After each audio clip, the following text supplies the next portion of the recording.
word first. Okay, well, Cal will be first, and you want this? Good evening, fellow woodworkers. When I call for it. On the exploration of wood joinery. So far, we've done the joint, rabbit joint. Both very useful in respective applications. And Cecil Lapine brought forward a list of a number of joints, different joints. And so he was kind enough to run 50 copies off. And so each one of you can have a copy. Take it home, put it beside the bed, right? Bring it in. So what I'm going to do is this pass along. So tonight, we're not going to do an actual joint, but rather we're going to talk about a way to secure different types of joints. And just in a way of announcement before Chris comes, in a couple of weeks we're going to do the lighter joint. And Mike Wheaton is going to assist me. So he's going to explain a way that he's found and used to strengthen a lighter joint. So a couple of weeks we'll do that. Tonight, I appreciate Chris Lapine coming forward, offering his service. And he's going to show us how to and the advantages of the pocket hole. Okay, so pocket hole jig or pocket hole is a way of fastening a butt joint rather than just depending on glue. You use a screw method to be able to park a screw in there and yet hide the screw in a pocket. And that's the whole concept behind it. So if you're joining two pieces of wood that would normally be a butt joint, the mechanisms allows the screw to come in on an angle, creates the hole for the screw, and then the screw can go through the remaining wood and then into the wood that you're joining to and tighten up that joint. So I put together a sample of a couple of butt joints. Careful with your fingers, there's one sharp edge on there for a purpose. But just to give you an idea of what you can do right with a joint of that type, and also what you can do wrong. So take a look at it, because there are some things on there that are absolutely wrong. Jig, in order to do this properly, the first thing you have to know is the wood that you're going to work with. And it's the first thing you look at is the type of wood. It's a hardwood or a softwood, and what that determines is what type of screw you're going to use. If you're using a softwood like pine, then you're going to use a coarse screw. If you're going to use hardwood, you need a fine thread screw, because if you use a coarse thread screw in hardwood, there's a good chance that you'll strip the screw, because it's biting a lot into the hardwood, and as you're torquing it down to get it to go tight, that screw will snap and you'll have wonderful words of wisdom to say. So those are the screws that are there. They're a panhead screw, which means that the screw has a flat surface to it. So if you expand it up, there's the body of the screw, a nice self-tapping short point, and then a nice flat head, because it's going to go down that hole that you drill and it's going to grab onto there. If you put in that hole a standard screw with a tapered edge, then all you're going to do is you're going to end up splitting that wood. And that's why you have to have the panhead screws, because you need to trap that wood and grab everything down to lock it in. The other thing you need to know about the wood is how thick.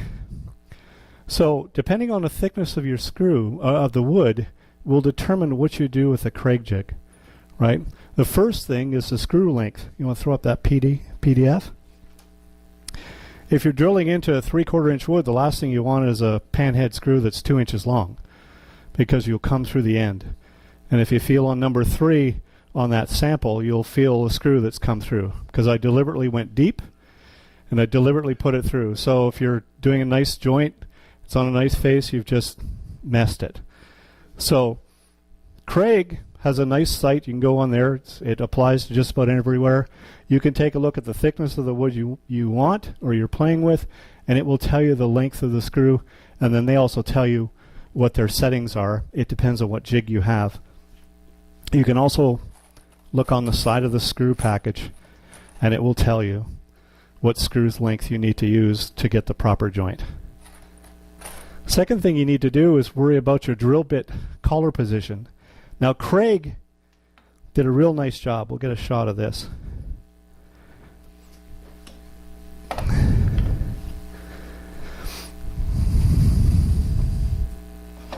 That way.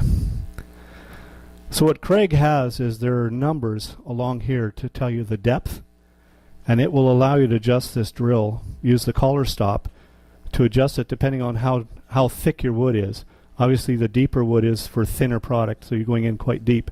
But if you're using thick wood, you actually come back out a little bit. So 1.5 inch wood will be there, whereas 3/4 inch wood will be a little bit deeper.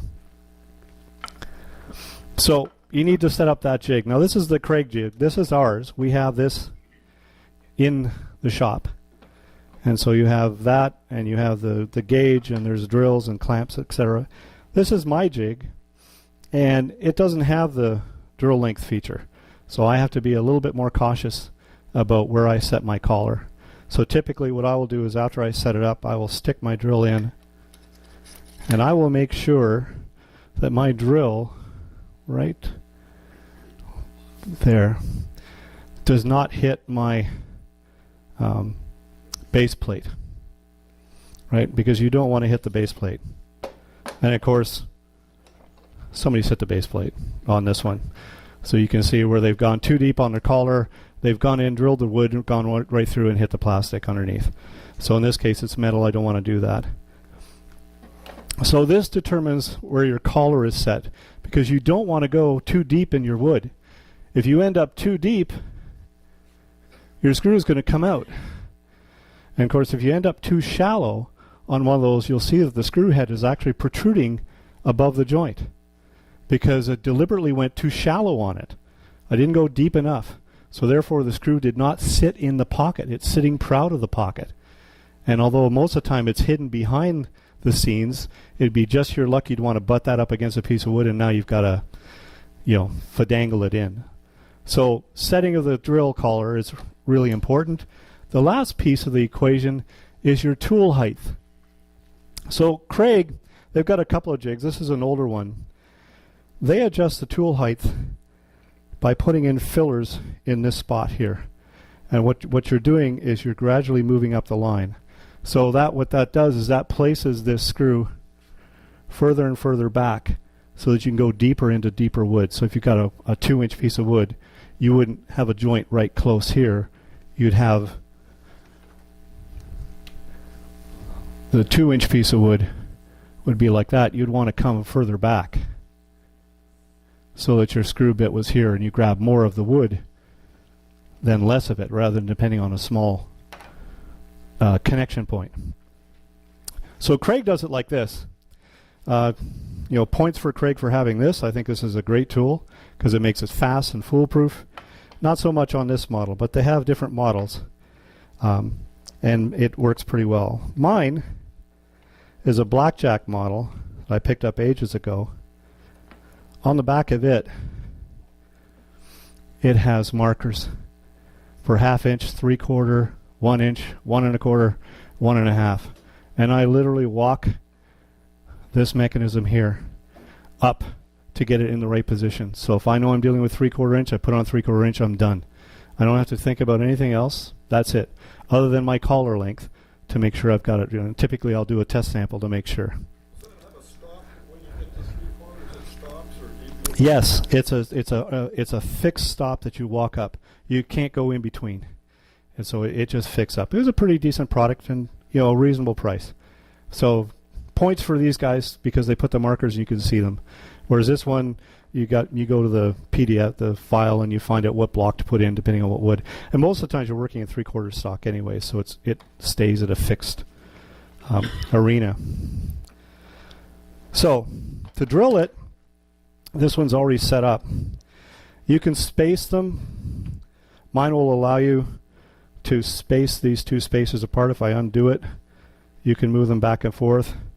There's a nice marker right on the top, right there, See the 1/2 inch and 1 inch and 0? So you can get them nice and easy around center. So mostly guesstimating, but I like it, even though it's not seen most of the time, it's in the background. I'm, a little bit anal on stuff like that. I like it to match. So, you put it into place. Of course, I slipped it out too much. Get your height right.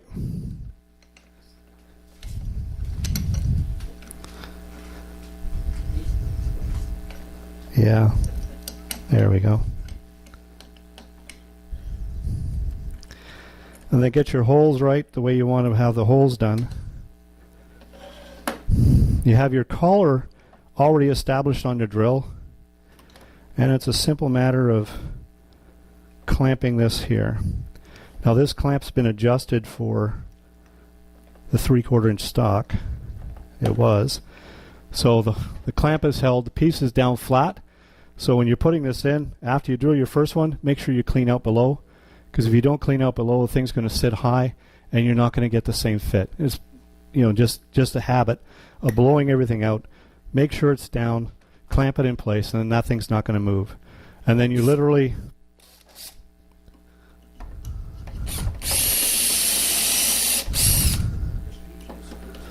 yeah, we can do it backwards. We have the capability. Got it? So always sit, I never go in trying to hit the hole.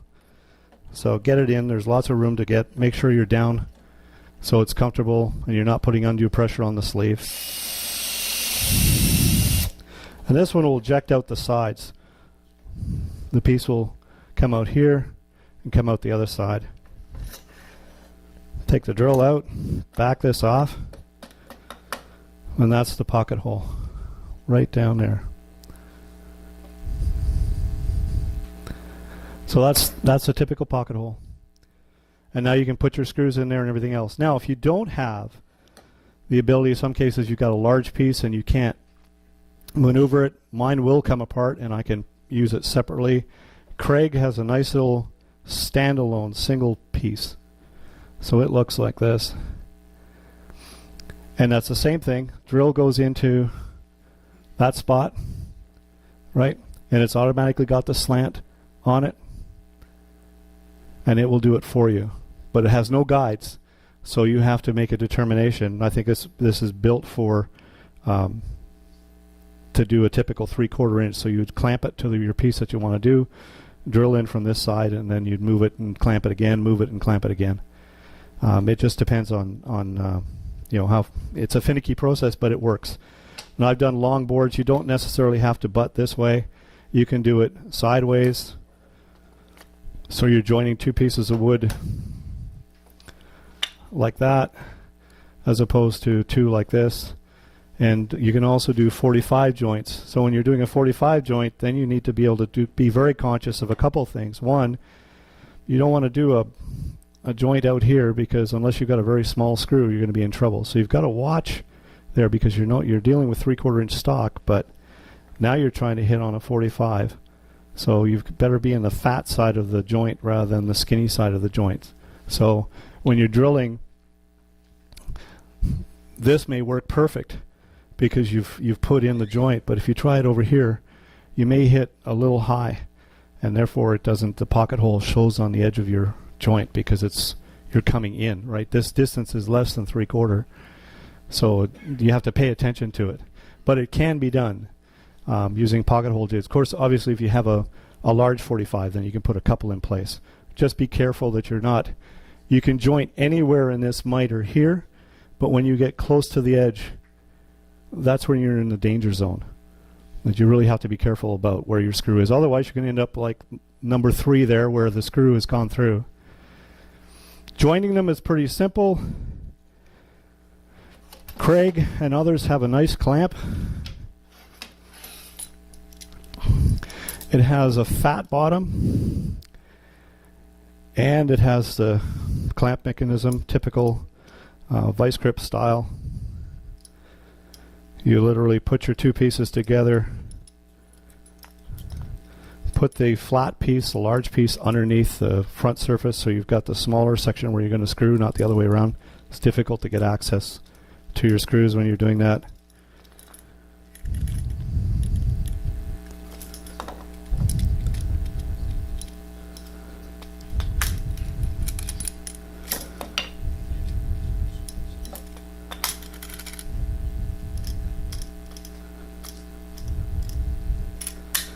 You have to use a fair degree of force. So the first joint, the clean one, looks really nice. It's only just off by a hair because I used the clamp. The second joint was off. It was clamped right, and it had a proud screw on it, I think, but it was off. And the reason it was off is because I did it without the clamp. So if you're trying to hold two pieces down just on a flat table and you say, well, I can do this, I'll just put the piece here and I'll put the other piece here and I'll put the screw in because this thing's all set and I'm going to plow it in with my, nice drill, she's going to jump on you and you won't get the right screw location. It'll do it every time. If you think you can hold it down, that's fine, go ahead, but you'll get a joint like that where it's off. And then you've just got a whole bunch of sanding to do or planing or whatever to make the front surface flat and the back surface won't be even.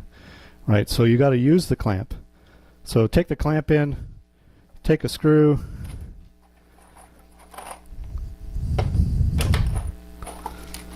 coarse screw because it's pine, slip it in the hole. It fits real nice, so you don't have to worry about it falling out. You want to use the big gun? Go right ahead. But if you use the big gun, be careful because you can split the wood still if you've got enough power, and these things will tend to get away from you. You think you're only going to give it a little juice, and suddenly you're horsepowering in. If it's on hardwood and you're using a fine screw, you'll strip the screw. You'll strip the hole. Then you have a nice pocket hole, perfect, but it has no gripping power whatsoever because you went with the big gun, right? So I don't use the big gun. I drop to the standby, and I take my time, and I just screw it in, and it's self-tapping, so it will pick up the joint.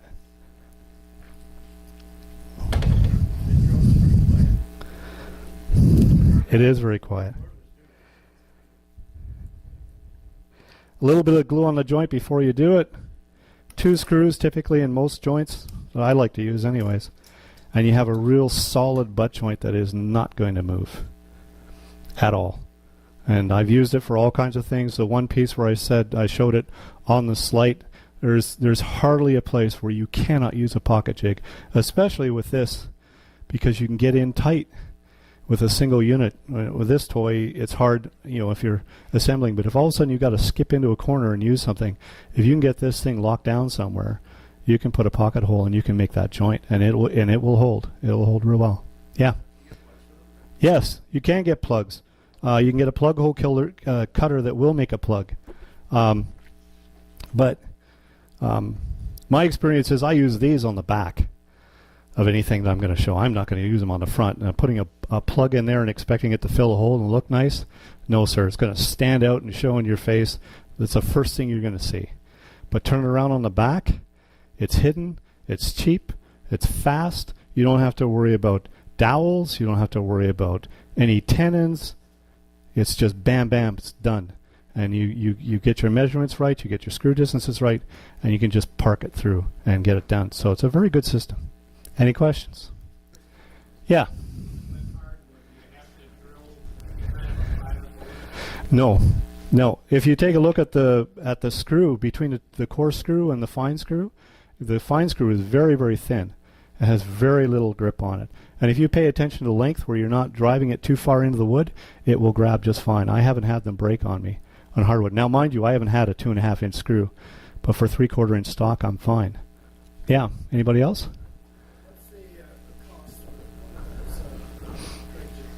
I think I picked mine up for, ages ago. Maybe $40, something like that. You have to use typically their Kreg, of course, sells the screws, but you can get them any type of a panhead screw. Does that angle ever change? No, the angle always stays the same. What changes is the distance you are away from the edge. So if you're doing thin wood, if this is 3/4, then the angle starts here. If it's 1/2 inch, the angle will start a little bit in. If it's 2 inches, then the angle is back out here, or the starting point for the angle. But the angle never changes, because the expectation is you're going into deeper and deeper stock. You really want to have this joint or this screw cross at the midpoint of the wood, because that's where you're going to get the most joint. If you cross early, then this joint is exposed. If you cross late, then you run the risk of driving through, but also the joint is exposed. So the design is of the angle and the positioning of it is such that you're always trying to hit the center of the wood in order to get a good bond and a good hold on it. Anything else? Yeah. Oh. The blackjack is carried by for Duck Supply. If you go to their website, you can see in our past There you go. Right. And it's I've had no complaints on the blackjack product other than I really like this. But then again, I'm used to my machine, and I know at 3/4 I can just drop my drill bit in almost to the plate, and I know I'm guaranteed depth all the time for an 1.25 screw.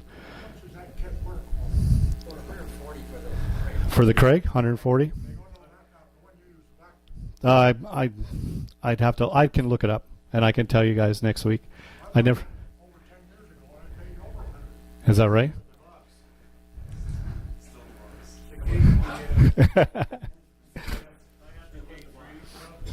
You have the Kreg 3? Is that right? Just one thing I want to point out, as we get older, our eyesight starts to diminish. So I sent Craig an email and said, is there any way you can eliminate the numbers on your, and he sent me back and replied and said use layout. I thought they were being smart ass. So Rob and I were at the trade show in Hamilton, and Mark Eaton was there, and I asked him, and the first thing he said was use layout. And just white where the letters are engraved in, so they fill in the blanks. Even Mr. Craig, he says he's getting older now. He wants to make sure that people can see the numbers. Yeah, the numbers are blue on where these are numbers are white on black, so it's fairly easy to see.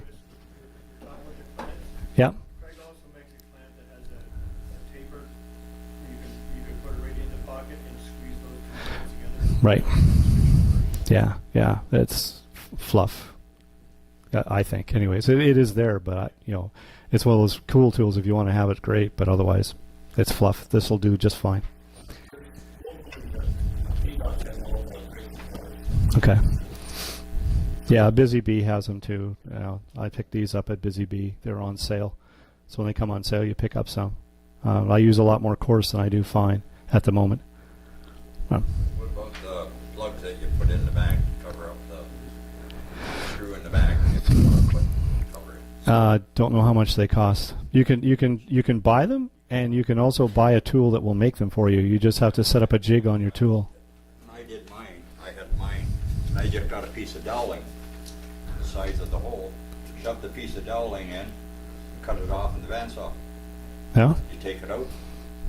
There you go. Kinds of, Yep. just for that idea. Yep.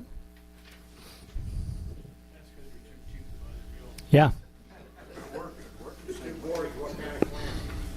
Two boards like that. What kind of clamp? I'll typically go with a long clamp, and I'll clamp them both together. So I won't. You can't use this for right angle stuff. But I still clamp them, but I go long with a long clamp. Just clamp it up like you would normally in a joint if you're gluing that way, and then you have the screws already done. You just go in, pop a couple of screws, and it's done. Okay. Yeah. Yeah. Oh, I'm sure they do. All right. Thanks, guys. Thanks, Chris.